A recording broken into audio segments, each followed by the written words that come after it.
টাকা ধার আনছে আমার স্বামী আনার পর ও মানে ওই টাকায় 50,000 টাকার মতো দাঁড়াইছে।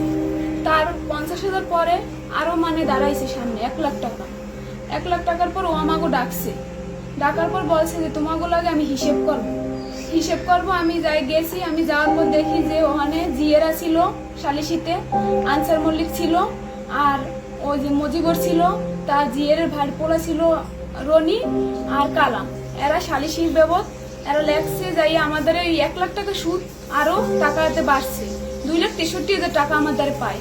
তারপর লাস্ট পর্যন্ত আমার স্বামীরে বাসায় যে এর আগে তোর সাথে আমি যত খারাপ কাজ করছি, আমার স্বামীরে মারার অনেক হুমকি দিয়েছে।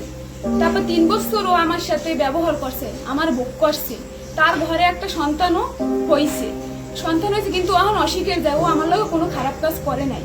কিন্তু এইটার বিচার কি হইবে আপনারা করবেন। আমার শেষ সম্বলটুকু ও কারি নিয়েছে আমার স্বামীর আটকানোর পর শেষ সম্বল যাওয়ার পরও ও আমার কাছে এখনো 1.5 লাখ টাকা দাবি করে।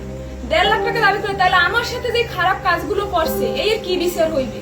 আর ও আর খারাপ কাজ করার আগে ও আমারে বলছে যে তুমি আমার সাথে এইসব খারাপ কাজ করলে তোমার কোনো টাকা দেওয়া লাগবে না, তোমার টাকা সম্পূর্ণ আমি মাফ করে দিব। কিন্তু আমার অর্থ সম্পদ নেওয়ার পর এখন আমার ও পথের খয়রাতি বানাই ছাড়িয়ে দিয়েছে, এখন আমার কিছুই নেই দেওয়ার মতো। ও এখন আমার দ্বারা 1.5 লাখ টাকা দাবি করে। কিসের জন্য দাবি করে? আর এর বিচার আমার সাথে যে খারাপ কাজগুলো করছে এর বিচার আইন প্রশাসন। মূলত টাকা কত? 20,000। এনে নিয়েছেন কি সুদে? হ্যাঁ, সুদে। এতে কত টাকা হয়েছে? এইতে প্রায় এখন 2,63,000 টাকা দাঁড়াইছে। এই টাকাটা কি আপনার বাড়িঘর লেখে নিয়েছে? আমার বাড়িঘর আমার কিছুই না, আমার শেষ সম্পর্ক যেটুকু আছে সব আমার লেখে নিছে। কে নিয়েছে? মজিবর। সালিশি করছে কি? সালিশি করছে জিয়ে